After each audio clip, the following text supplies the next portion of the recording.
There we go. What's going on, everybody? What's going on? So we are live across a couple channels.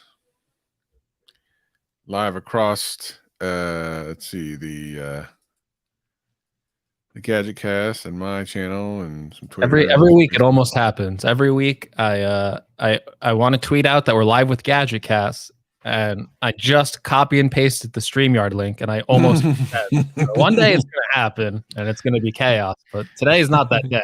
I caught myself. It happens. It happens. It happens. Can you imagine? That'd be awful. But that's okay. They'll just keep popping up. I just won't bring them up. But you know, the funny thing is, remember we were for a while there. Just we were having people come up, and then they weren't coming up anyway. So yeah. Someone, John Keener, says Apple sucks. Yeah. Woo-woo. Yay. John Keener, he's he's got it right. Lots of people piling in from all the channels, which is nice. If you're watching on my channel, welcome. This is Gadget Cast. Some of you may have not seen Gadget Cast before. It's a podcast to do with Greg.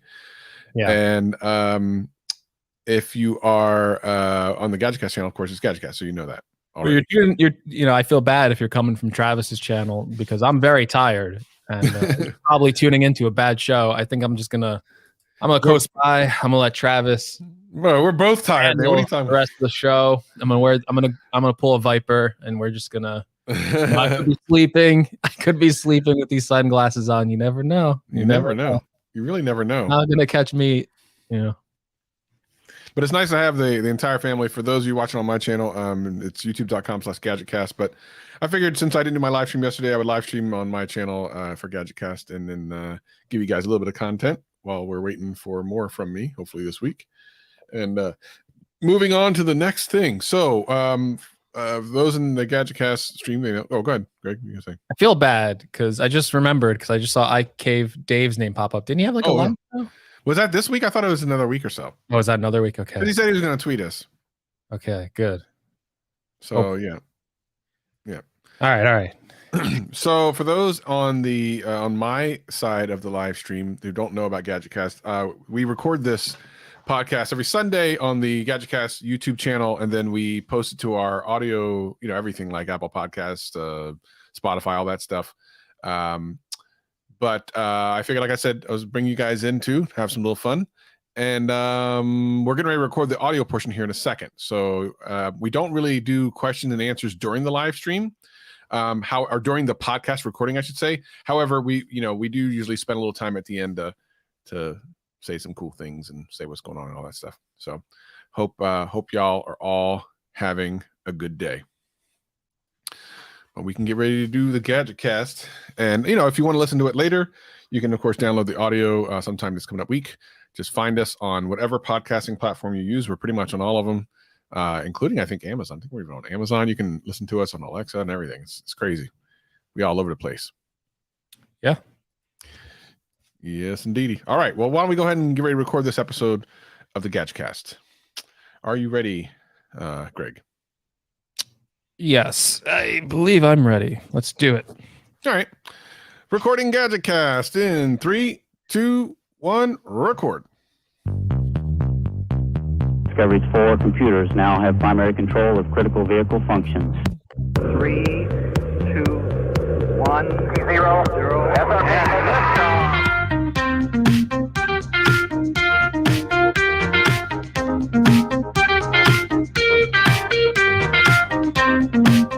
Hello, world, and welcome to the best podcast on planet Earth. My name is Gregory McFadden, joined always with my co-host, Travis MCP. Space travel. I just say space travel.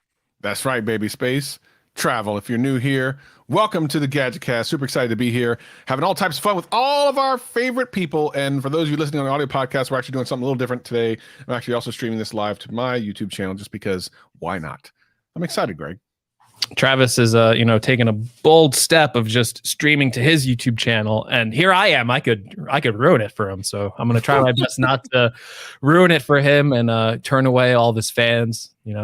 They could hate me. Who knows? Well, no one is expecting me to live stream on Sunday, so not many people are up on my stream yet. So that's okay. You probably won't upset too many of them, I'm sure. There has to be a crossover of people who watch you who hate me and vice versa. There's got to be a few people who watch my stuff who must like hate you. You ever think about that? I never really think of it that way. Has to be at least one. There probably is a couple because the internet is that type of place. Exactly. It's the internet. We both have over 100,000 subscribers. There's got to be at least one person that's like, you know what? I love Travis, but that Greg guy, I can't stand him. I can't stand him. The more interesting thing is those that would think that we actually don't like each other and this is a shock.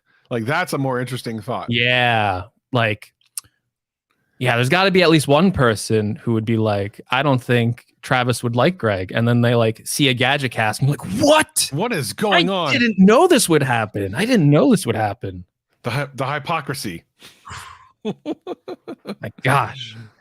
I feel like there's like a lot of people like that where it's like you go on someone else's like stream or you say something nice to them in like the comments and the fans are weird. They'll make up some weird things that don't exist and it'll be like, wait, I didn't know you were cool with that person. I thought you guys would like hate each other because maybe you had like a different opinion on something. In the tech world, we're all shouting different opinions all the time. And it's like at the end of the day, it's like, no, that's what makes it interesting. Everyone has like these different opinions. Everyone is like super nice to each other.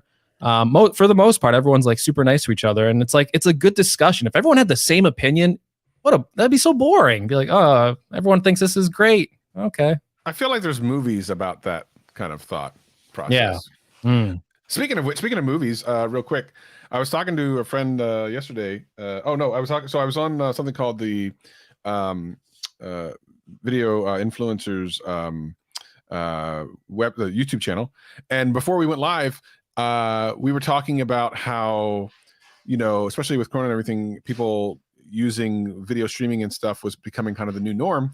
And he said at one point he thought that, life will just be virtual. And I said, have you ever seen the movie Surrogates, which is essentially like have you ever seen Surrogates? No. Oh, sorry, it's Bruce Willis is in it. It's actually a pretty good movie. It's in the future, and the concept is you essentially live your life at home in this kind of virtual pod, and then your surrogate, which is like a robot, kind of lives its life elsewhere, and you live it through that. It's really an interesting movie. It's called Surrogates. Check it out. It's an older movie, but really interesting. Definitely give that a rent. Yeah. Yeah. I mean, we might get to that point, Greg, where we just stay at home. We just get into our little pod, live our life through a surrogate that actually is like a robot somewhere else. I mean, we're kind of like 50% of the way there at this point with like the internet and with video games. I kind of feel like 50% of my life is living it somehow virtually, and I'm not really doing anything. I'm having like these virtual experiences. I mean, maybe that's more than 50%, honestly, at this point. I feel like it's, I'm usually interacting with people on the internet. Obviously, that's probably more than some people because of, I do YouTube and stuff like that. But with like adding up like video games and all this other stuff, there's a lot of time I spend that is like in front of a screen where really, what am I doing? I'm sitting here, I'm looking at you in front of a screen, I'm talking, but it's like a virtual thing, technically. Like we're not in person, and it's kind of Yeah, and it is interesting for people who don't know that, like, Greg and I have been doing this podcast for over a year and change, and we still haven't met yet. I mean, I know we will at some point, but some people might be surprised that we haven't met yet. So yeah, there's that. I think we would have totally met by now if the world wasn't like, didn't go crazy, So it's not like, oh my God, these guys haven't met because they can't stand each other. Like we started the show with. It's literally because we started this podcast and then like, the world turned upside down when we were like planning to do things. We were like planning at one point to do like a CES thing and do like an in-person Gadget Cast, get a bunch of like guests and stuff like that. And one day we will return to that. And I'll tell you right now, man, the setup I was at yesterday, I was like, I really want to do a Gadget Cast here. Now it's in what's called Marysville, out by me. I'll show you for the people who are here on the live stream. I'll show kind of the setup. It's an amazing. It looks just like the Joe Rogan podcast setup. I'll show you later. No, seriously, like here, let me show you. There's footage of me I saw on you it post yesterday. like one picture yesterday, and it looked pretty cool. Here, let me show you the actual footage from it. It's like it's called Video Influencers, and the setup there is so amazing, and it just looks like I'm on the Joe Rogan podcast. Hold on, let me Hold on. I'm gonna pull this up and I'm gonna share the screen. You tell me it doesn't look like I'm on the Joe Rogan podcast right now. Hold on. All right, I want Let me to share this. Okay, this looks. And the setup is insane. Okay, here we go. Let's go. Share. While you're pulling that up, what are the real chances that in our lifetime one of us will be on the Joe Rogan podcast? Oh my God, that's cooler than the Joe Rogan podcast, bro. Does that look amazing or what? Like that's a better set than the Joe Rogan podcast. Look at that.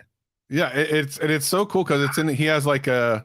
It's just dope, dude. Being there was so cool. That lighting. Cool, you look like a superstar. What the hell? I know. I look so cool. Look how cool I look. That's the coolest you've ever looked. That's the coolest you've ever looked. What is this? Well, short of when I was with Jonathan Morrison doing that thing. Okay, yeah. I think back to that. And I think back to like when I was with Jonathan Morrison and they were using like that big expensive camera. I'm like, I think that's like the best and coolest I have ever looked in my entire life. And it's like just from like that camera. And it's like when you have like these people who are like so much more talented than like me or you, and they have like these like dope setups, and you like go there and you're like filming with their stuff, and it's like, whoa, I look so cool.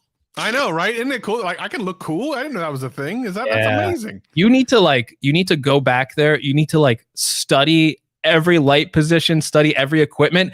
You need to just bring that home and replicate that completely. Because Travis, you're looking like a boss there. I was like, I know, dude. Who's this guy? If GadgetCast looked like that, if we had that set up, oh my god, we'd be a much more interesting show. So I'm really jealous now. He said we can go there whenever we want. Of course, you'd have to come out here. But the thing that's really cool about it is he got his own like producer in the side, and like, dude, it was cool. He was pulling up during the live stream. He was pulling up the Clubhouse and then pulling up on screen, and oh man, it was amazing. It was so cool. Yeah, the soundproofing padded walls, like it was just very nice, very very nice. Yeah, I know for the audio listeners, they're like, what are they talking about? You got to come back to the video show and see Travis in this light. You'll be amazed. I know. I was like, damn, I look good. Yeah, GadgetCast really does need like a producer. I think that would make the show better. You know, we need like a Willie Do type here. We do. Yeah. So we need someone who can offer like insightful commentary and just be like, well, watch it in the shower. You know, if we had like someone like that who was like giving us like interesting stories. Usually the most interesting is science stories. And then offering like insightful comments like RoboFish powered by battery blood. Like that would be the best show ever. 100%. We absolutely need something like that. If you have that type of experience, send an email to Greg at Greg's Gadgets. If you are like a Willie Do type personality, send me your resume. I want you to be a producer on the show. Come on. Yeah. And a cover letter too. It doesn't pay anything, but you get to talk to us. I'll pay you an influence. There you go. He will influence you. You know, Willie Do liked one of my tweets not too long ago, and I was like, "Oh my god, now's the chance!" What was the tweet? I forget. I think it was the MagSafe battery pack when I like tweeted that out, and I was like, "Oh, this looks kind of like ridiculous on the Mini." He liked that tweet, I think, and I was like, I noticed it, and I saw it, and I'm like, "Yeah, it was the real Willie Do," and I'm like, "Oh, now's my chance. I should like DM him, be like, yo, I love you. Will you come on our show? You know, be a guest." I don't want Lou. I want Willie Do. I don't want Lou. I've seen enough of Lou. I want to interview Willie Do. That's all I care about. That'll be the biggest GadgetCast interview ever. You gotta send him. You gotta send him clips. You gotta send him clips, man. That's what. Yeah, we gotta up the Willie Do game. We gotta get that back, and we can send him clips. Maybe we can convince him, man. I think we can, but then I feel like if Lou remembers us, he will put the kibosh. He'll be like, "No way you're going on that show." You know, the thing is, I kind of wonder about that. I wonder if Lou even really cares anymore. Like, no, I guess maybe he does, but maybe he doesn't. Like, I think he had more of a beef with John than us. Like, we were kind of the small fish in the mix. And you were like the undercover guy. Most people don't even know that you even kind of brought it to my attention to even make the video in the first place. Yeah, so I skated under that controversy. So maybe I can get Willie Do on the show. I'm gonna try. That'd be nice. Let's see what he's doing one day. All right, well, let's talk about what's going on in the Apple world about privacy and stuff. We got people in the chat talking about it already. So something came up. I wasn't even aware of this. I've been kind of low key, not really paying attention to some tech news lately. So clue us in on what this new announcement from Apple is and why it's kind of troubling, or what your thoughts are on it. We saw John Prosser's take on it, but I'm curious what you think.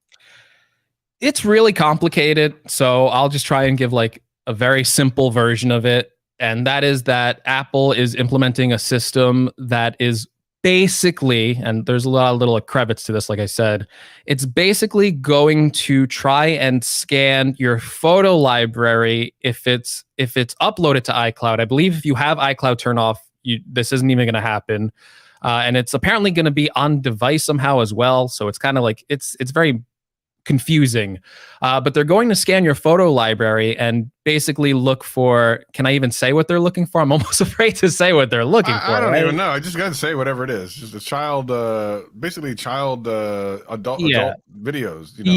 Yes. So obviously things that if anyone was ever caught with that, with Apple's technology, I don't think anyone in the world would really feel bad for those people. Like, they deserve to be caught. What they're doing is extremely immoral, extremely wrong.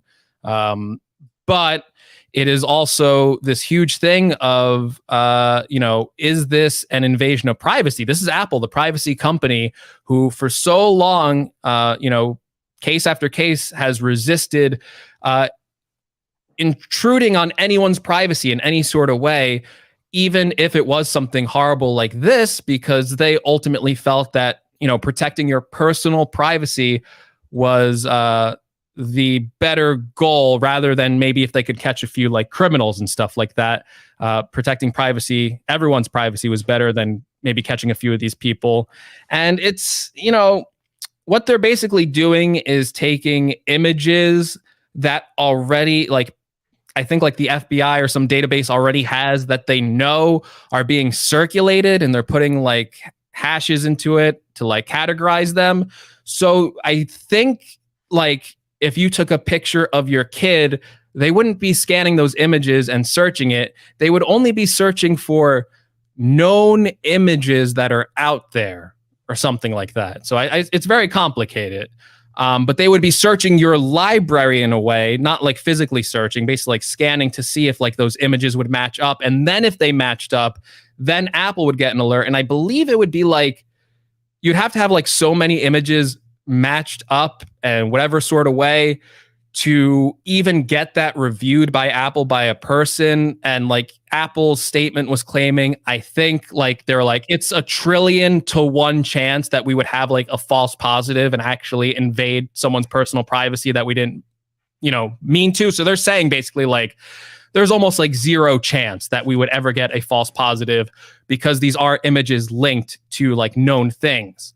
Now, other people argue that, this is kind of a back door, especially if you're going off of someone else's database, like the FBI. So what stops them from maybe putting an image into that database that wouldn't exactly line up with what Apple's searching for? And maybe that could be a way to eventually invade your privacy.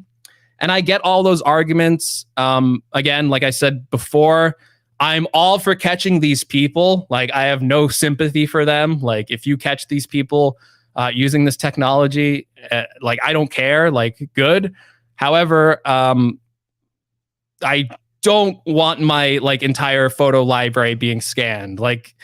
God forbid you are the 1 in 1 trillion that gets this done to them, and all of a sudden people are maybe reviewing, pictures of your child for some reason. It's that's a huge invasion of privacy. Maybe there's something on there that you don't want them to see or whatever, so that part I'm all sympathetic with. It's a very slippery slope for Apple, I think, because they are the company that has been advertising their privacy for so long. And no matter what you kind of think of this story, it's kind of it's a huge shift from what Apple would normally do. Normally they were completely kind of hands off, and there are ways to get around this. Like I said, iCloud Photo Library is technically a service. If you're already using services like Google Photos, or you're putting them on Amazon or Facebook, whatever, a lot of these places are already scanning your photos, taking data from it.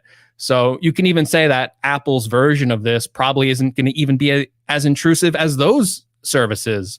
But it is something new for them. Are they going to escalate this even further in the future? I think that's what a lot of people are worried about. Maybe if they're not even necessarily worried about this aspect of the photo scanning, I think most people are looking out into the future going, well, they do this for now, but what are they going to do in 5 years? What are they going to do in 10 years? What are they going to do if certain governments start pressuring them and say, you can't do business unless we get access to the same technology and we want to use it for something totally different that's legal in our country? And then they're going to have to navigate around that as well.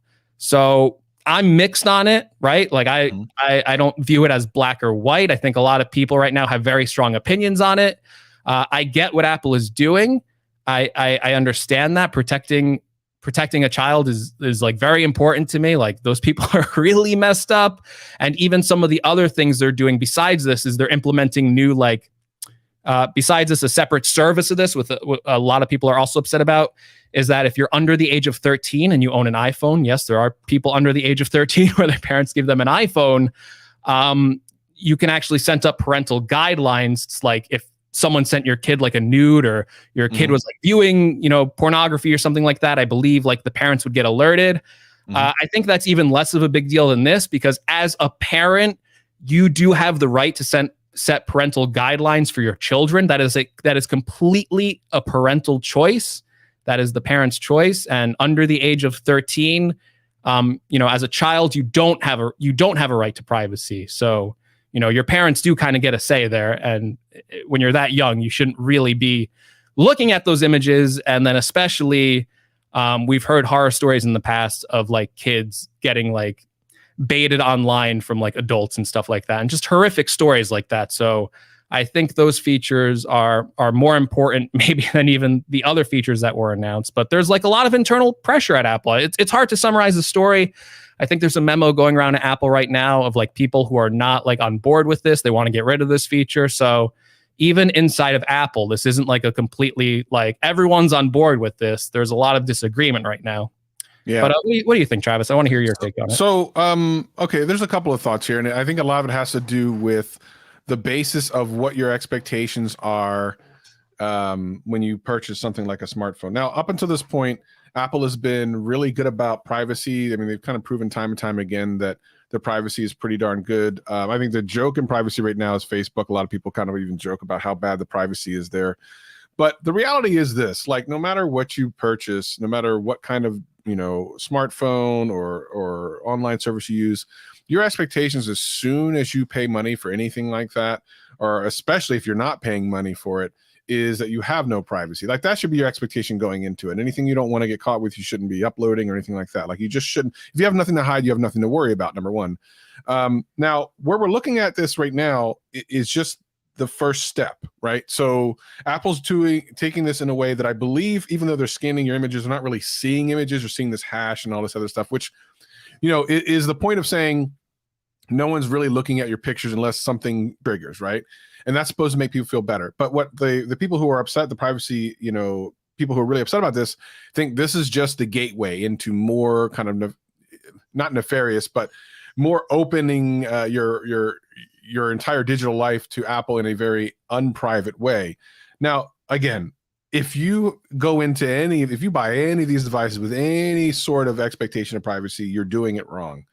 You are now, especially when you don't pay for something. So if you have a service like Facebook or something you're not paying for, they say when you're not paying for it, the actual currency you're giving is your information. So you are the currency. It's not that, your data, your information, you are the currency. That's why you're getting it for free. So the point is, people think, well, what if I pay for something, then that's not the case. No. It's still the same thing. As soon as you're putting in your information online, if you have to put your information online, it's online. And to be honest, even if you didn't like buy a smartphone or anything like that, so much of your information is already online that you didn't have anything to do with your phone company, your address, your college stuff, all that stuff gets put on there. You really have no privacy. So you need to just come to terms with where we are in the world. We do not have privacy. So stop being upset about it. It doesn't mean that we shouldn't fight back on some of these companies from doing things that aren't right, but your expectations of privacy should be none, in my opinion. Yeah, and I agree with that to a certain extent. I mean, a lot of people on this are, watching this on YouTube, and the minute you search something into YouTube, some of your privacy has been taken away because of how much searching and tracking is like going on from a service that we use. Me and you both use YouTube, obviously. So no matter what, there is some part of our privacy that's already been taken from us from just using one site. So anyone who's ever used the internet before has had their privacy invaded in some way. But I do believe there is, a reasonable expectation to privacy as well. So while maybe you're searching for things, that stuff isn't upheld. Maybe even like stuff like your location data, which is super like important, is still like people are looking at that all the time. But I think people are okay with that kind of stuff. But the minute it starts getting personal, and what a lot of people here are worried about is, is someone from Apple or some other service, if they have an algorithm going through my photos, okay, but is there going to be a person at the end of that looking at my pictures? I don't even know. I have so many pictures on my phone that, wouldn't even be like explicit or anything like that. But maybe I have like a picture of like a Wi-Fi password even, or, like something like that, or like a secure note or a social security. I don't know, something I've had to do or scan. Even that getting accessed online would be like a huge privacy invasion, or just like private moments or something like that. If someone, if you upload to like Google Photos, even if you're on like Apple's Photos, even if there's like on-device learning and stuff like that, if someone is actually looking at that photo as a real life person that you don't know, it's like, you feel creep. You'll instantly feel like, oh my God, what is going on? I don't want that to happen. Yeah. But I mean, that's what's happening all the time. That's the world in which we live. And it always freaks me out when people are surprised by this. I love when people, because I've always been a big fan of like the Amazon Echo and stuff. I've had them in my house for a long time, and people are like, well, I would never have something like that in my house. Privacy, crazy. I'm thinking, you have a supercomputer in your pocket with a camera and GPS that can take high definition video and stream it on the internet, and you're worried about an Echo that can't see anything and can hear you, but of course doesn't send any of that information unless you shut up. You already have a much more powerful piece of espionage carrying it with you everywhere, where an Echo stays in your damn house. It's just ridiculous. Yeah.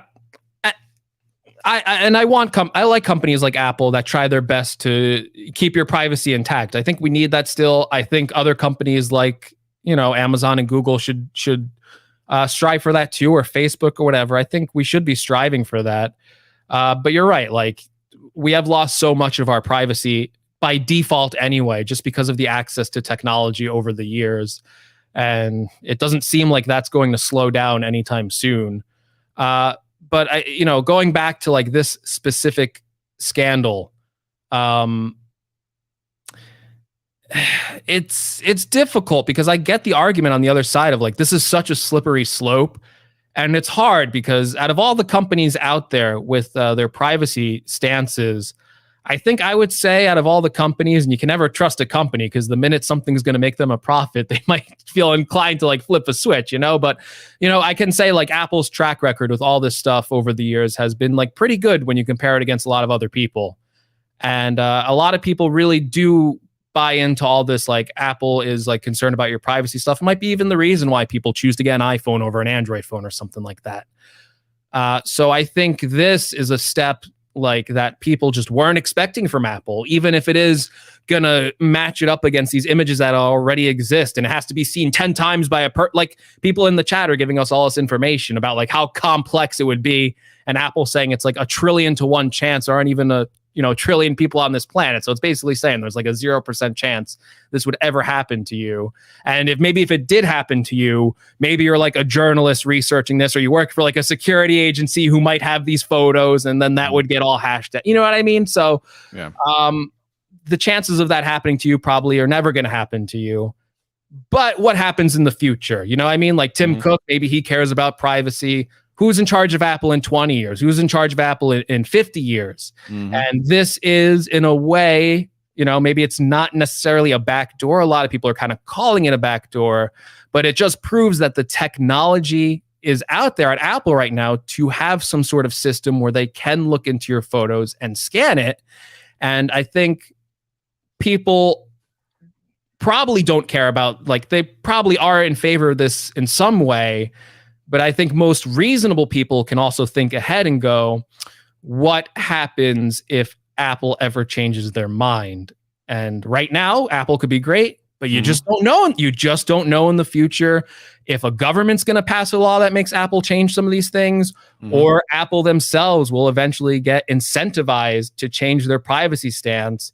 And all of a sudden, everything that you thought was like sacred and secure with a flip of the switch could be made totally different. And that would be like a nightmare scenario that people are thinking about.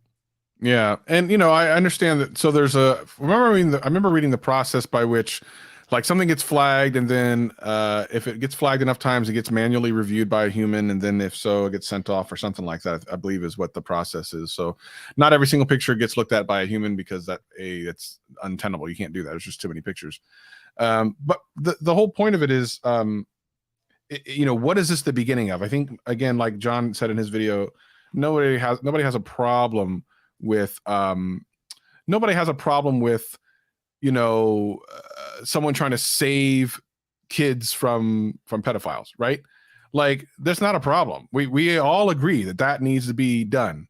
But the question is this just the beginning of something more, kind of like in those movies you see where like everything you do is, by the way, let's point this out. The technology is moving so fast that Amazon, and I've known about this for a couple of years before it was released. Amazon right now has a thing where you can scan your hand as your identifier. Now think about that. Think about that. So Amazon, a seller of, all the things you love on Amazon Prime, will have essentially your handprint. They might think, well, so what? It's my handprint. Well, fingerprints being a part of that are obviously an identifier that people use in law enforcement, among other things. And you start to wonder, why the hell does Amazon need your handprint or your fingerprint or anything like that? That's kind of weird. And I understand they're trying to do it for convenience, so you don't have to have your smartphone, but you have your smartphone with you anyway. It's just weird that the technology is trying to get so convenient.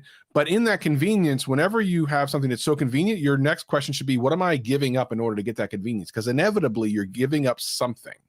You just need to really pay attention and understand what it is. And in this particular case, your convenience is walking into one of the Amazon Go stores or one of their new grocery stores they have, scanning your hand, walking in, buying all the stuff. But you've scanned your hand. That is insane if you think about it. That technology, by the way, they've been working on for several years. And now it's available in some of their stores. Yeah. And, Amazon has those Amazon Go stores, which it's using like an identifier device. You go walk in, you pick something off the shelf. You don't have to go to a cashier. It'll charge you. So there's, a lot of these technologies are being used in a way that is super convenient, right? Like who would want to go to a grocery store, pick what you need and never have to wait in a long line ever? That would save so much time for me. I would love that if I go into Costco, walk out with what I need and it just charges my card and I don't have to worry about it. So here's something you don't know. I don't think I've ever said this. I actually used to work on that project, Amazon Go, before it was out, before people even knew what it was. I worked on it. Was that your idea? No, it wasn't my idea. However, I will say this. It is so convenient that you almost never want to go back to a cashier, even self-checkout ever again. It is so incredibly convenient. And the way I used it when we had to use your phone with an app and you scan it, that's, it seems more reasonable. But to be able to scan, walk in and just grab stuff off the shelf and leave without anything, matter of fact, put it in your backpack. It's the best type of convenience ever. It's amazing. It would solve it would make my life like it's one of those things that if every store had that, it would make my life 50% better, I think. And it and it is that is in a way like an invasion of privacy, right? Like, by the way, for tracking and stuff like that, supermarkets are the worst. They are tracking. If you have a loyalty card at any supermarket, they know every single thing you buy. And I'm sure most of the people watching here have some sort of loyalty, if they give them out for free and they give you deals on them, they give you coupons on them. The minute you take that card, every single thing you buy in that store, they have a profile on you. They know what coupons to serve you. There was a story a couple of years ago from someone who was working buying things at Target, and their algorithm was so sophisticated. They knew this person was pregnant before they did or something like that. And we're sending them they were sending them coupons for pregnancy items and stuff like that. Yes. It's a real story. Like the algorithms are so smart and stuff like that. So a lot of these stores are already super, super invasive into your privacy, and they have nothing really to do with. You don't think you walk into a grocery store, oh my God, my privacy is being invaded. It's it's on the internet and stuff like that. But I assure you, if you use any of these loyalty cards, they got a nice big profile on you, and they know what you like to buy, and they know what coupons to send you, and that can be pretty scary at times because. And any of these online retailers really will do the same thing. So this has been happening for a long time, but there's a lot of conveniences that come out of that. Like this Amazon Go stuff. If that was everywhere, like I said before, I would totally use it. I know it's like an invasion of my privacy, but to me, that would be worth it. That's a service that would definitely be worth it because it's saving me so much time. And while I might not necessarily care that someone saw me buy 30 pounds of ground beef at the supermarket, some people might. Some people might not want people to know that, which is reasonable because that's a lot of ground beef. And I don't know how you're going to measure that, Greg. I don't know. The freezer's pretty stocked now. I got to do something about that. But I was at my friend's house last night. He goes, "I have 30 pounds of mayonnaise." I'm like, "I like mayonnaise, but what? I don't know how." Well, 30 pounds. It's a long story, but yeah. I don't like mayonnaise, so I'd just be grossed out. I love mayonnaise. Yeah, and there's some people say I should not use my Safeway. Use your Safeway card, bro. But here's the funny thing: my Safeway card is attached to an old phone number that is no longer in my possession. There you go. So someone else is getting tracked. But I don't even care about that. Like that stuff, some of the stuff people will be okay with trading the convenience for a little bit of like, okay, you know what I bought at the grocery store? Who cares? Like, who cares? Like, I personally don't care. But then there's other things like that you might not want out there. And you should be able to have the choice. And I'm just going to tell you, we live in a time of life where your choice of how much privacy you have is so incredibly limited that it's practically impossible. It's almost impossible. It's not impossible. I think there's still some ways to kind of live off the grid, but you're kind of you will be majorly inconvenienced to the point that if you actually looked into the things, all the things you would have to do to totally, completely protect your privacy, very, very few people would actually take all those steps to do it because there's some sort of convenience that you are taking advantage of right now that you would never want to give up. And that's like, you don't have to feel bad about that. That's most people, right? We want a reasonable expectation of privacy at the end of the day. Sure. And we kind of have to decide what's reasonable. And, I think most people understand or maybe most people actually don't understand, but most of the people watching this show understand that because you use the internet, because you're on YouTube right now, because you have a podcast player, like there's some part of privacy that is being given up right now. Yeah. So this looks like to be a really good subject that people are digging in the chat. If you are listening on the audio podcast during the week, send us a message. Let us know what you think. We'll read. Did you get any emails this past week, Greg? Did you look?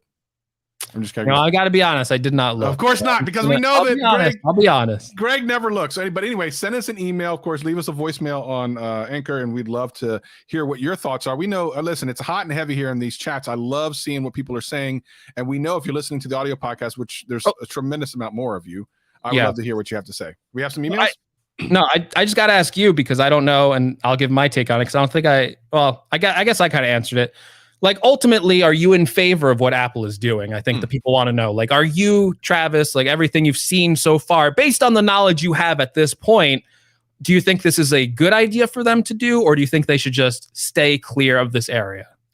I think the safest thing for any company to do is to stay clear, but I also understand why they're doing it, because there's going to be increasing pressure from these organizations that, hey, this criminal used your device and your service to send this media over. And at some point you have to be like, crap. Yeah. I mean, we got to make sure that our service can't be used for illegal and nefarious means. So as a company, I think there's two things: as a brand and as a company. As a company, you kind of need to protect yourself against the liability of that. As a brand, sometimes staying out of controversy is the better move, but I don't think they thought this was going to be all that controversial. I think they thought, this is just going to be seen as a win, and kind of people are going to understand the thought behind it.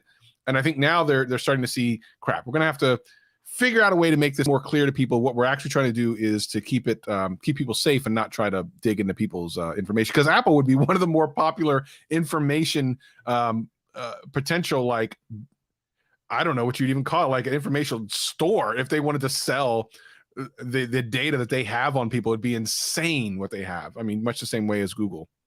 I think Apple could realistically, like, I don't want to say this because it's kind of like, it's very cynical. I think Apple could switch a flitch to, what am I saying?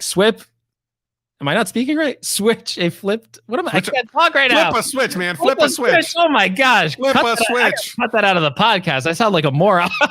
Apple could flip a switch tomorrow and take every part of your data, every single part of your data, know everything about you. And I feel like 99% of the people who use an iPhone would still use an iPhone. I feel like a lot, like, yes, we would care. We would probably like start like going, oh my God, this is crazy. I feel like most people are the average consumer is so kind of tuned out of this in a way. I don't think they would care, because you know how many people use like Facebook and stuff like that. I don't use it personally. Yeah. Like we said, I know my privacy is kind of like being like, you know, used in certain ways. I won't use Facebook because I just know like there's too many shady things going on there that while Amazon and Google might take an equal part of my data, I trust Amazon and I trust Google more as a company to use that data for something that's not nefarious. Whereas with Facebook, they've broken my trust multiple times at this point that I just don't want to use their service anymore. Yeah. But I feel like Apple could do that. And I feel like most people probably wouldn't care. However, with this thing, and I agree with you, Travis, this is my stance on it. I'm all for taking down these child predators. I don't have any sympathy for them. I think ultimately it would be better if Apple never did anything like this, just because you can already look at the controversy this has stirred for them. This isn't going to make them more money in any way. I don't think an Android user is going to go, oh, wow, Apple's really cracking down on child predators. I better go buy an iPhone today because I want to support, no one's thinking like that. That's weird. But you're totally right. Apple, and I think you're going to see this a little bit more in the coming years. There's a lot of regulation talk with these big tech companies right now. It's a big focus, not only in America, but in Europe as well. And there's a lot of discussions going on what parts of these big tech companies should be regulated. Should Apple be able to run an app store? Should Apple be able to make a web, should they be able to even ship their own apps on a phone? You might think that's crazy. Like, wait, Apple's not going to ship Safari on a phone? There's literally people in Congress right now who want Apple to only make hardware and they shouldn't be able to make software, which I think is nuts. But these are like the kinds of discussions going on right now. And Apple can self-regulate themselves for something like this, because think about it. If a politician went on stage tomorrow and said, Apple is letting child predators spread, all this stuff online and they're not doing anything about it, how many ill-informed people would go, yeah, that's right, we don't like Apple, we're going to vote for this guy so he changes that? So at the end of the day, Apple can self-regulate themselves, or eventually bigger, worse regulation might be coming down. So while there's a million different ways to look at this, I'm not saying I got it right. I'll be the first one to admit I really don't feel like I, have like the expertise to even talk about this stuff, kind of. I think ultimately Apple sees the pressure from other external agencies. And at the end of the day, I'm going to, Apple's privacy stance, like I said, I trust them a lot with this. I think at the end of the day, they're trying to do what is probably best for their customers without truly invading their privacy, like they might actually be getting pressured to do behind the scenes from a lot of these agencies. Because a lot of these agencies, like the FBI and stuff like that, they want a complete backdoor into your iPhone, and they want to be able to access every single piece of your data. Yeah. Well, definitely, we'll probably follow up with this on future episodes as things become more clear. I think we may work on a video. I'm pretty sure that's going to be a really good explanation of what is actually going on here, and what there's a lot of baloney floating around too, of people over exaggerating exactly what Apple can do here, at least according to what I've seen. So you got to be careful on the sources you're looking at right now. You got to listen to a lot of them, right? You don't want to run into a biased source. Maybe we're biased. Maybe we're totally biased. You want to take information from a bunch of different people and then kind of form your own opinion after that. Yeah. Don't stick to one source, because someone might be like twisting it, 100%. Let's real quick go on before we run out of time on the show to talk Yes. about the Pixel 6 and the Pixel 6 Pro coming out from Google. What's your take on this? Because I have thoughts. I feel like you're going to be more cynical to me because I feel like, and I almost feel rightfully so, that you have been on point about every single Google phone release, I think, so far. I think you've had it 100% right on every single phone they've released for like the past 3 or 4 years. So I really want to listen to what you have to say. Yeah. But I do have to say, I'm just going to say mine real quick.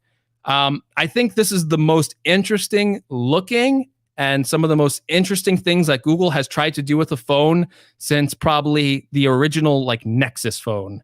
And I am really excited to actually see what this phone is like when it's out. Yes.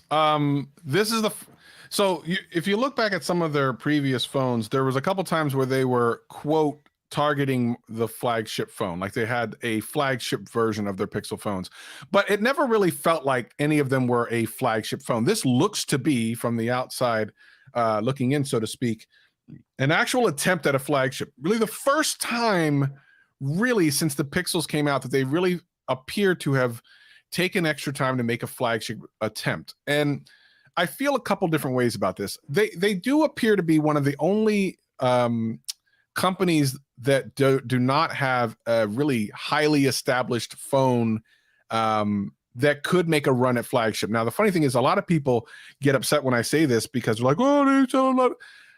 Google does not sell a lot of smartphones. Okay, let's just be clear about that. They don't. It's not to say they're not good. People need to separate the thought of selling a lot of phones and being a good phone. You can have a good phone that doesn't sell a lot, and that's just the way it is. And as much as I remember when I did my last video last year about it's either the 4 or 5 or something, and I said that it's a phone that's not going to matter, and it didn't. People were like, it's number one on Google or it's number one on Amazon. Yeah, it always is number one on Amazon, but Amazon doesn't sell that many phones. You can be the number one selling phone on Amazon and have no relevance anywhere else. And that's essentially what happened, because if you look anywhere on the top like 15 or 20 phones sold last year, you will never find a Google phone, period, end of story. Having said that, it doesn't mean those weren't good phones. And this phone looks to be the best of all of them. The one thing that's really interesting is the fact they're doing their own processor. And this is where I have a lot of thoughts.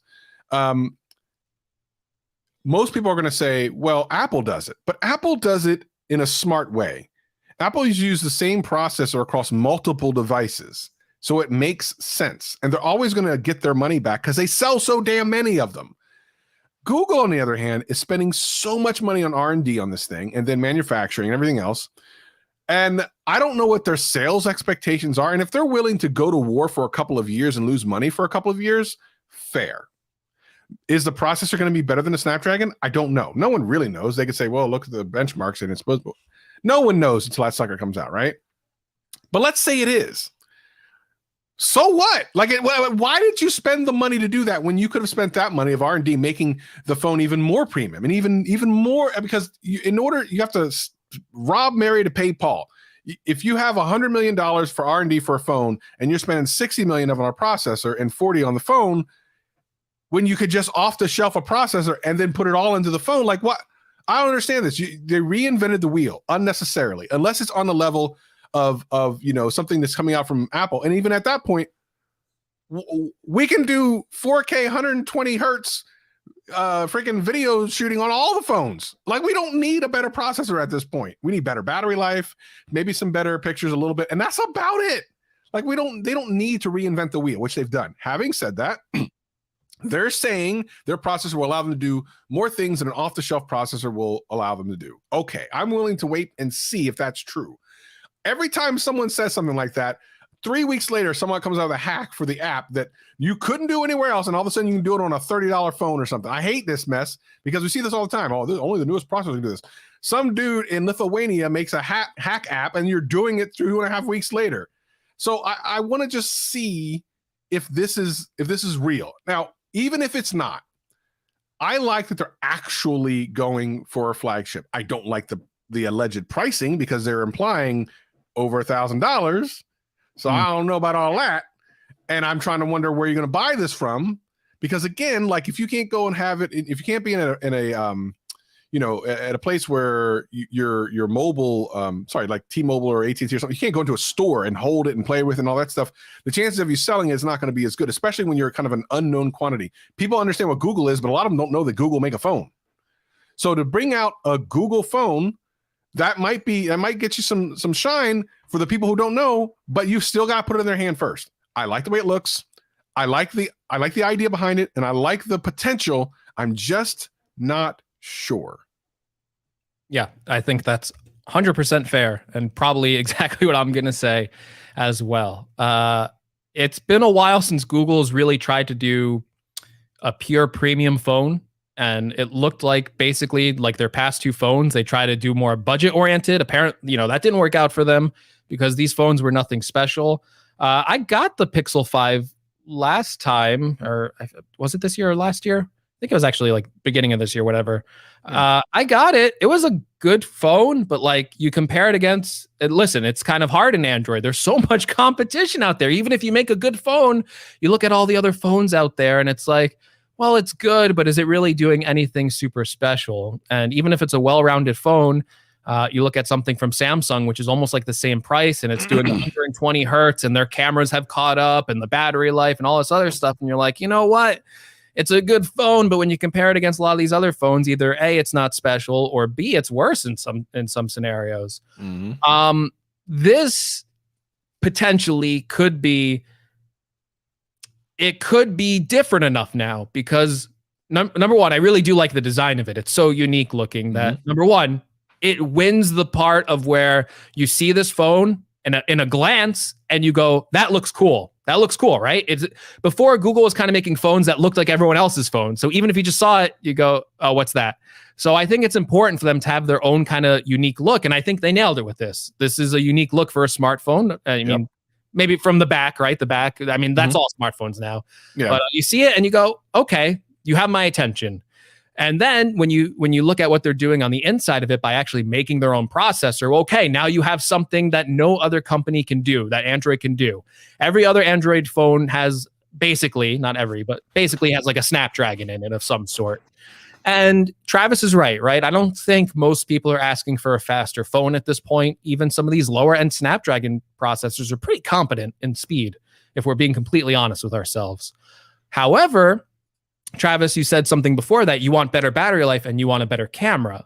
Well, this processor is more than just, we don't know the speed of it. Number one, like you're right. It could be complete. It could be awful. The processor could be awful if it's their first processor, right? But let's just say, they're saying it's going to give us some benefits. And Apple smartphones have pretty good battery life for the batteries that are in them, which are way lower capacity than most Android phones out there. Google could offer the same thing. Google's processor could be so efficient because they make Android. They know how Android works. They could make the most efficient processor on the planet to a point where maybe you're getting 2 or 3 days of battery life out of that. And that's a winning feature there. People will be won over by that if you're like, you know what, I got the latest Google phone and I can come home and I don't have to charge my phone for a whole day and it's great. That's with pictures as well. The other biggest selling feature is picture quality, image quality. Well, Google phones already take amazing pictures. They already have the software there. And Travis is right. You can actually get that software, load it on another Android phone and get very similar results. Mm-hmm. But if Google has a special processor and their processor is the only thing using like an image signal processor and they got some secret sauce in there, and because they're making the processor now, they can fine tune these photos even more than they could before. Well, all of a sudden, you could have the best, smartphone camera out there and they are doing some interesting thing with video with HDR on this one that they weren't doing on past Pixels. And these photos could be extra good to the point where you see these photos and you're just blown away by this stuff. So besides speed, which and Apple kind of falls into this trap. The A12, the A13, the A14, these are all incredibly fast chips to the point when the A15 comes out. Yeah, it might be the fastest chip ever, but so what? The other ones were so fast, you're not using full advantage of those processors. They're probably more powerful than some laptops you have. You know what I mean? Mm-hmm. So, in fact, if Google makes a powerful phone, I don't think anyone goes, oh, okay, that's going to win me over. What wins them over are these small features that are going to make everyone's lives better without them really maybe even necessarily noticing it. And all of a sudden, there's all these efficiencies that they can put into this processor because they control Android. They know exactly what Android needs, and they can optimize it just like Apple does. Right. That's one of the reasons why Intel on MacBooks were so inefficient, they drain the battery life. All of a sudden, Apple just shifts over to making their own chips, and you could forget all the power advantages. You know what most people care about? My MacBook Air battery life now lasts just as long as my iPad does. And that's that's it. That's a winning feature. I don't have to bring my power brick with me when I go to the coffee shop anymore. So these that could be a winning thing for Google. It's all unproven. That's the sad part. We're just speculating and you don't know. And if you have to look at history with this stuff, and if you look at Google's history with hardware, it is not kind to Google. They have done so much with hardware over the years and have completely abandoned it in less than a year. You look at that tablet they released, and when they announced it, you thought it was a new direction that Google was going in. That thing was abandoned in less than a year. Yeah. I do want to say one thing. The one thing that the Google marketing team is going to have to answer, and John in our chat, who comes to our live streams very often, put it so succinctly, is why would I get a Google phone over a Samsung phone? And that is for the Google marketing team to figure out. And it's going to be the biggest question to answer because everyone knows Samsung phones. You just have to now be able to answer, why am I going to get this over a Samsung phone? Definitely a really great question there. And the question honestly is it has to beat it in everything. It has to legitimately beat it in everything and have good marketing behind it. So it's not an easy task for Google. It is not. Yeah, it's going to be interesting. I'm really curious when we see more about it. And of course, Google kind of quote leaked the phone. It's not. It's kind of just being really ahead of the game and making sure that more leaks don't come out. We'll definitely find out more about it. I may get it depending on the price. It'd be the first Google phone that I bought ever. But it looks interesting, looks compelling. So I'm at least keeping my mind open on this one. But I think they have an uphill battle. They have obviously put a lot of R&D in. The price on this thing is going to be absolutely critical. So, I mean, we'll have to see. I don't know. No, you got it right. It's an incredibly uphill battle for them. It's not going to be easy. Like, just because they announced all these initiatives and a fancy new phone, it is going to be incredibly hard for them to break into like forget first place, forget second place. They got to be third place at least with this, So they're going to have to break into that.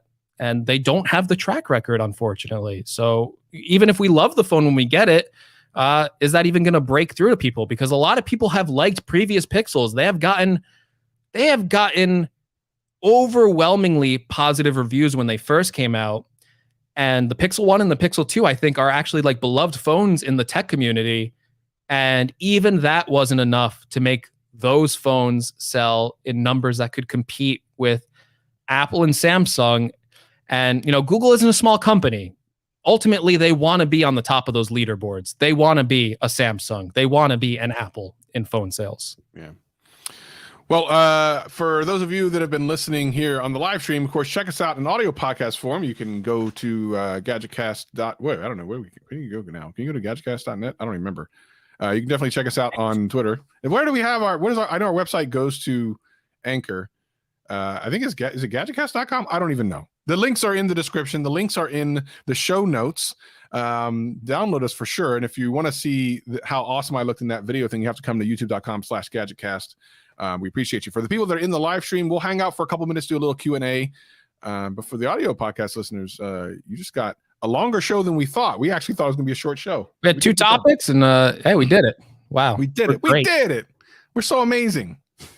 All right, Greg, let's do this aftercast for these people that are here right now. We appreciate everyone who listens, of course, and our audio listeners. We love you very much. So we'll see you next week. He's Greg. I'm Travis. This is GadgetCast.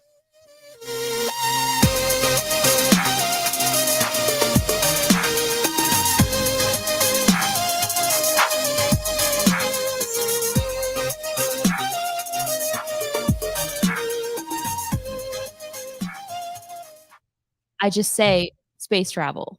Space travel. Boom, boom, boom, boom. Yeah, all right, everybody. So for those of you over my live stream, we usually do a little Q&A afterwards. When I do my Saturday live streams, I don't really do a Q&A. But y'all, if you want to ask some real quick questions, we can do that. Why Apple, Samsung, and Xiaomi dominate? They invested in their product in each way. Google's putting stuff on a topic. Little sport. That's 100%. So I don't remember the last time I saw a commercial for a Pixel anything. Let's see how many people bail. Yeah, we have to see. We'll have to see how many people bail. You dislike Dex? I like Dex, Steve. I'm surprised by that. I think Dex is awesome, man. I really think Dex is awesome. But it's not something you have to use. That's the nice thing about it, is that it's something that you can use if you have a Samsung phone. Yeah, delivering my new car. I love it. It's amazing. It's fantastic. I got the little thing that makes wireless CarPlay. I think it's amazing. Greg, you should order it right away. I think I will, but I'm waiting on something first, and then I'll order. Oh, okay. All right. Okay. John saying Dex is the future. I don't think there's anything wrong with Dex. Dex, well, 504. All right, man. I see you. Listen. I can understand it, I guess, but I don't know. I think you can use it for a lot of things. Xiaomi Oppo. Okay. Why is so called the brand to beat? Well, on the Android side of things, it's the established brand to beat, because when you think of smartphones, you go to any person down the street, you go, what kind of phones are there? Okay, there's iPhones and there's Samsungs, and they might say something, two other phones they've heard of. But it's almost like saying, what are the dominant sodas? It's Coke and Pepsi. It doesn't even matter if they're the best product. It's in everyone's mind. You know what I mean? It's the mind share. Is it all about the money? Yes, it is. I'm so happy to see you, my two. Oh, thank you, Maria. Damn it. I like it. Yeah, there's someone who likes both of us. Yeah, look at that. That doesn't happen very often. Appreciate you. We have no idea what the price of the regular 6 is. They haven't really announced it yet. See people talking. All for Samsung skin. Okay. We need BlackBerry back in there. Oh, I said probably no Apple or Google. Well, I mean, people would have to buy. I don't know. Didn't BlackBerry just go away, or are they still around? Are they still doing something? I don't know. What are they doing? I think they're around. I don't know in what form. Yeah, I don't know exactly what to do. I think at this point it's too late for them. They're over with. They're done. Yeah, nothing special anymore. Yeah, I mean, there's manufacturers that are making BlackBerry type phones. Greg at gadgetcast.net is how you get a hold of Greg. Let's see. I mean, if I want to use my computer, the laptop. Okay, fair. Blue is my favorite color. What about you, Greg? Yeah, I blue or green, probably my favorite. Yeah, green's one of my favorites too. Yeah, sure. What would you go 5A? I think we want to wait until we see some reviews on 6 before and the 5A is I mean, we're going to hear about it here in a couple of weeks. I mean, we saw that John Prosser says it's coming this month. So I would wait. It's hard to say at this point. Probably 6 at the price isn't too far off, but who knows? BlackBerry Pi, that doesn't sound good at me. That sounds good to me. I'll take some. They bought by Nokia, another company. Remember, Nokia used to be the jam, man. Yeah. Yeah, Xiaomi is dominant because they're all in all types of countries doing it big. Any questions before we got to get out of here? I want to make sure I leave some room for people to ask questions if they want to. Got lots of people in both chats. I'm just zooming between the two. About not even 24 hours has the Best Buy see me come up with 20% off any item. What? You can get 20. What? I need to go. Any Apple Watch. Any item, Nicholas? I've never heard of Best Buy doing. Make sure it's not a scam. That's incredible. Greg, you had a Fold 2. Any chance of getting a Fold 3 or something that had us tell? Wait, any chance of you getting a Fold 3, or does that had tell us? That you had? Yes. Listen, I'll go in with an open mind, but getting another $2,000 foldable phone, if it's basically the same concept, I'm probably going to skip out on it this time. I got to be honest. I had my experiment with it. I don't think the form factor is changing in any major way besides like the pen stuff, which I know a lot of people do like, but personally, I'm never going to use that. So I'm probably skipping. When do we change headphones? I don't know if you guys know this. This is actually the GadgetCast exclusive version from Soundcore. They made us custom-made Q10s, so that's why we're wearing these. Never changing. Never changing them. Unless another company makes us like a custom headphone. Yeah, in which case, I really like these headphones. Like I don't know if they change. They're comfy. Very comfy. Price on what is the price on this? I know that I've seen a couple reviews on the 7E FE. I haven't really watched through them yet. But what is the price on them? No longer being constructed. Yeah, I didn't think so. Any more questions before we get up out of here real quick? Oh, and speaking of the Fold 2, that is the next Amazon renewed video. I just need to shoot it. Really? And, So yeah. how much is a Fold 2 renewed? It's just over $1,000. It's like $1,100 or something like that. It's not a bad deal at that point. That is a great For deal. the Fold 2. For the Fold 2. Yeah, that's a great deal. Man, Yeah. see, maybe I'll get a Fold 3 when they're like renewed. Cause like think Yeah. think about that. $1,000. That is a crazy good deal. Yeah, for everything you can do, that just feels like it's a $1,200. $11.99. So yeah, not a bad deal at all. So I'll be throwing that Amazon renewed video up this week, hopefully really, really soon. Yeah, and Amazon, and the other thing is the return policy of Amazon renewed being amazing. You know, are they comfier than Apple overhead? Well, I don't know. I don't pay $500 for headphones. What about you, Greg? Yeah, the sound cores completely are more comfortable than the AirPods Max. Does Google already do what Apple wants to do with scanning photos? I think we're saying that a lot of companies do, but one of the reasons why this is such a big deal is because Apple's one of their main stakes in the ground is privacy. So, you know, it's not that they're the first company to do this. Yeah, like if Google or Amazon or Facebook said they were doing this, no one would bat an eye. But because Apple has had such a strong privacy stance and has refused to do any sort of form of this for so long, it is like a thing that's like, oh wow, Apple's doing this now. So people are kind of scared. Like, is there going to be an option? Is there going to be a privacy option for them in the future? They're scared of the future intentions of what this means more than what they're actually doing now, I think. Yeah. What would Apple have to do from a privacy standpoint to cause a mass exodus? It would have to be, I don't even know. They've done so many things that you would think would get them canceled from a pricing perspective that I don't think they can at this point. It would be terrible. I already said my stance. I took a very cynical stance. I really think that most people would not care if these companies did these kinds of things. You know what I mean? Like I really do feel that way because a lot of people still use services that are like truly invasive, and you tell them that and they don't seem to care at all. So a short notice for this. Okay, I'm trying to understand what this is. Okay, any chance you bros could put this on comment screen, read it, and give me your best generic runaround non-answer you could possibly come up with given short notice with this. I think he's just saying just being very generic on an answer like yeah, Apple should continue to press forward in their technology or something. I'm not sure. Okay, let's see. I feel like I'm okay. One more. Do you think something happened to trigger Apple into doing this? So that's kind of what we were talking about in the podcast.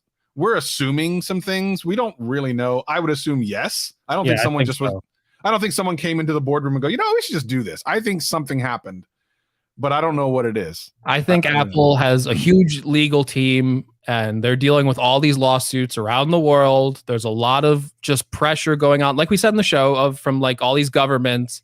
And I think this was just a pre-step for Apple playing this game of chess, knowing that this would be a huge target for law enforcement to go after them and go, Apple is protecting child predators, because they try to do that with like the terrorist incident. Oh, Apple's in favor of terrorism. And you know what I mean? They were being ridiculous at one point. Yeah. So I'm sure Apple knows all this and they wanted to get out and make their own system to point to it and go, no, we don't do that. Question for Night Vibers, 120 hertz of privacy. I don't even understand the correlation between these two, but I'm just going to say privacy, obviously. I mean, at 120 is kind of, who cares? I want you to guys kill. Yeah, exactly. Most folks don't care, really understand what's going on behind the curtain. Steve, you're 100% right, man. You are 100% right. And they were called up by policymakers. Yeah, I can understand that. I could see that. All right, everyone. Thank you so much for joining us here on the Dual Cast. Appreciate you so much for joining us. And everyone on my live stream, I hope to see you guys soon. I'll put out a video this week. And we'll see some really amazing things from both of us very soon. Thank you, guys.